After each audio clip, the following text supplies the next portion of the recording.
All right, security analyst Kabir Adamu joins us now live from Lagos for more on this. First off, what is the core reason why abductions are so frequent that it's turned into a whole industry and has become a source of income for these gangs over the years? Thank you and good afternoon. In summary, it's a high yield activity with very low risk. In other words, those that are behind the abduction have done it severally and they are yet to be arrested and persecuted. And so others who, for one reason or the other, find that the rewards that these kidnappers are making and frankly are spending serves as an encouragement and as an incentive for others to join into. And gradually, the industry, I prefer to describe it as such. I run a consultancy and we keep records of these incidents. We've seen a growth within the numbers from around 200 to currently around 1,000 plus on a Wow. month basis, unfortunately. Unfortunately, I want to get your insight on how the government is dealing with this issue. They say they don't negotiate with bandits, but at the same time, there's children that need to be saved here, and they're telling parents to not pay ransom. Do you think the government isn't doing enough to solve this issue in the country?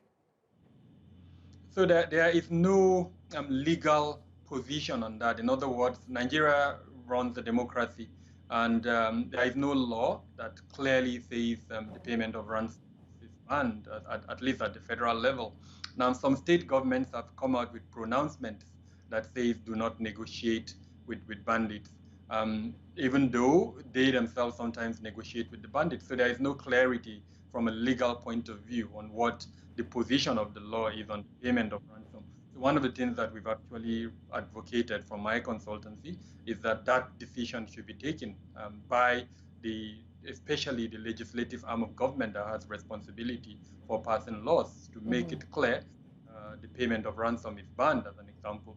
But the reality, and just like you mentioned in your introductory report, um, persons whose loved ones have been abducted, the only option they have is to pay this ransom. The Right. security agencies don't have the capacity to go after the abductors and rescue those that have been abducted. As we're discussing, almost 1,000 students from different Right. schools in the hands of these abductors.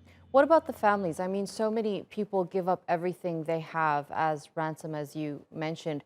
What do the families go through during the process of having their family member abducted up until paying what the bandits are asking for and saving whoever's been captured? In this case, most of the time, it's their children.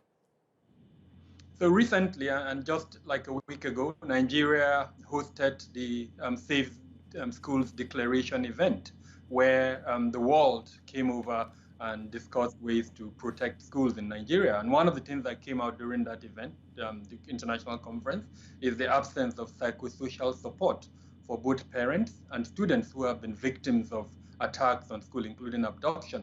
And so in direct response to your question, the psychosocial trauma and other types of trauma that both parents and students go through, unfortunately, is not in any way attended to.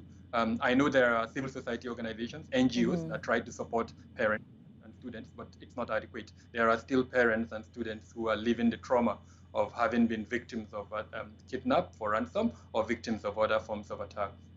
Right. I hope they reunite very, very soon. Kabir Adamu, thank you so much for joining us on the program.